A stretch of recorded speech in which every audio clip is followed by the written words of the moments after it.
Whiskey review time. This is always my favourite when we have a brand new bottle. So we have a brand new bottle, unopened. This is Glenturret. This is a peated edition, which worries me. But I'm prepared to give it a go. Obviously, I think there's a lot of whiskey connoisseurs that will tell you that peated is where it's really at. So I want to get there. I want to get to that place, but I'm not there yet. So I'm willing to give this a go. Greg, this is a Whiskey Club Australia edition 2018 September, maybe? I'm feeling October, but it could be. October, yep. So it's a special day. You've obviously kept this for a while.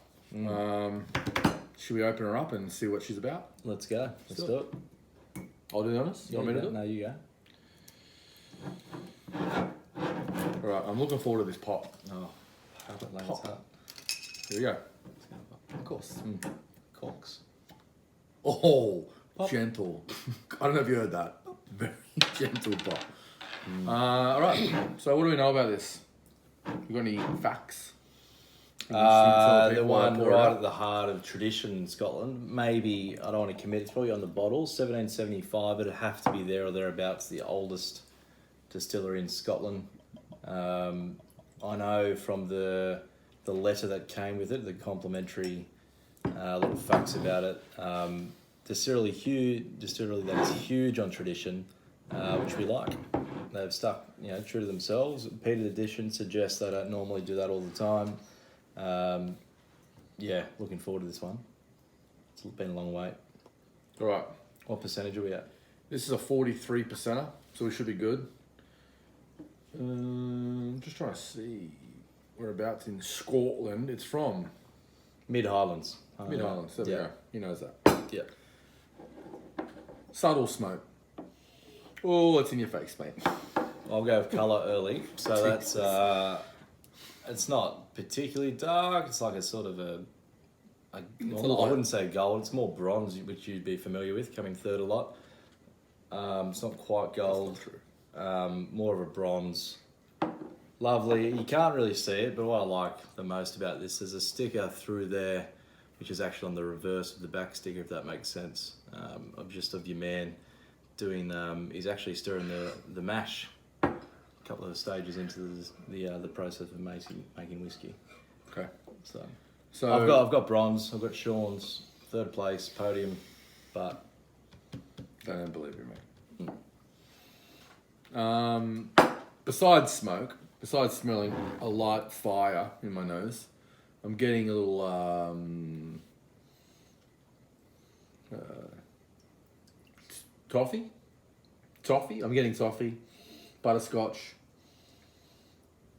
I'm getting a lot of iodine. So I'll in another video we will discuss the subtle difference potentially between peat and smoke. I reckon this is very medicinal. Which it reminds me of a lot of peat, yeah? But it's very earthy. It's very composty maybe, but it's more medicinal. Like it's, you're 6 years old, you crook, you're getting a little bit of that. I get none of that. Yeah. Anyway, it's not heavily smoked, which is good. You getting any butterscotch, any toffee? You give me anything here. I've got toffee. You've given me. I've got toffee. I've got medicinal. I've got iodine. I'm pretty sure I said that.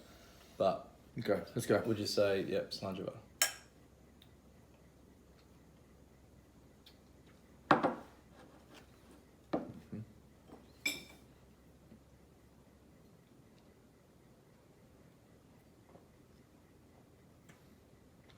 Okay, so I can reveal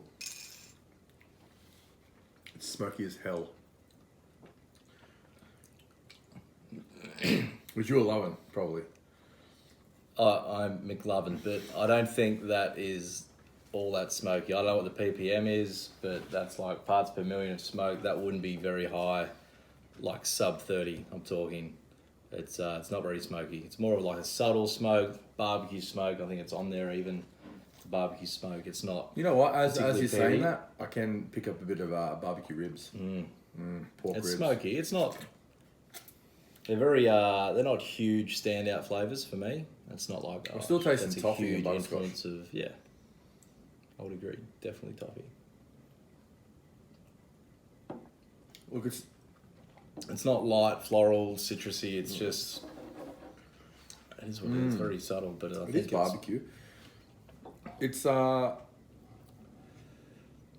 that second sip, it's not as bad, to be honest, as the first sip in terms of the smoke level. Like it's enjoyable to drink, but smoke for me is just not super. I don't love it. But the second sip wasn't as bad. Maybe I think it's the sort of one that maybe if you were to get it and you're not huge on smoke, maybe get that out, let it sit half hour, maybe an hour, let it sit, let that oxygen get to it, and see where it's at. But I think it's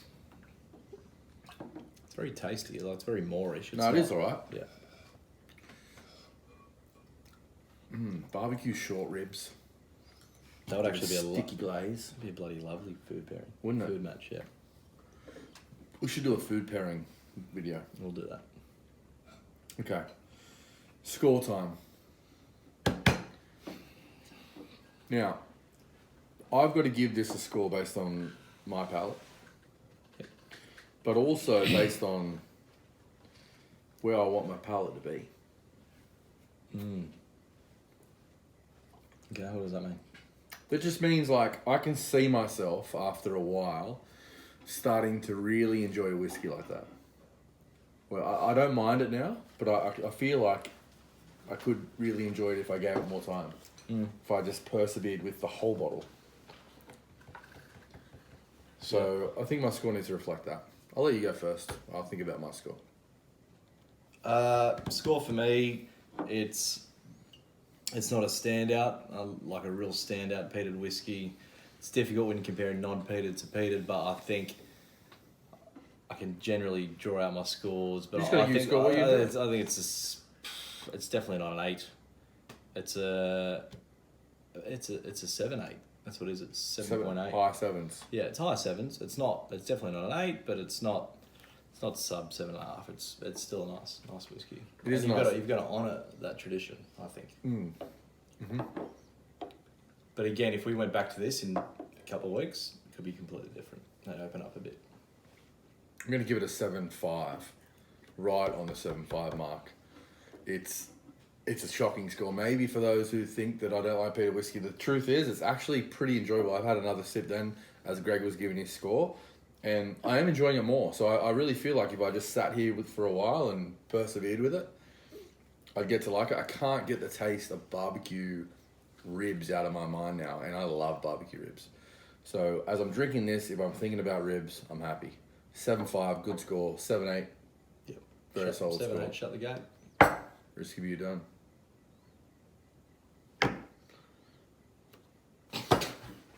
Not bad, mate. Not bad.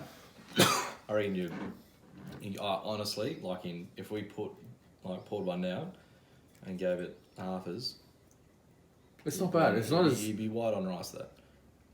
it's not as heavily peated as I thought it might be, and as it smelt. To be honest, I feel like maybe I'm giving some whiskies no chance when I smell them, and as opposed to actually just tasting them all at once, even. Big time. But that's why you've got to do the But what are the heavy ones like Ardbeg? Yeah, They're a bushfire, mate. Brulati Octomore is your. Bushfire. I reckon off the top of my head, I reckon they're like 200 plus What's- BPMs. What's Octomore, like I said. No, what's the one? Lefroy. What are they? Nah, they're not. That's more when you. I'll do a video on difference between peat and smoke. They're real salty. Okay.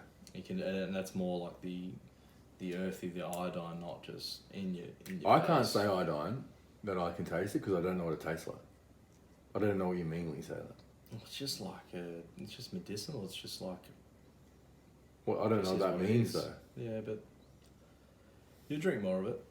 I think, and I'll do a video on it about people starting with peated to do finishes. So if they like sherry, do a sherry finish whiskey. That's peated, like a Lefroy PX. I still think So that's a the peated whiskey with a sherry finish. Pedro Jimenez.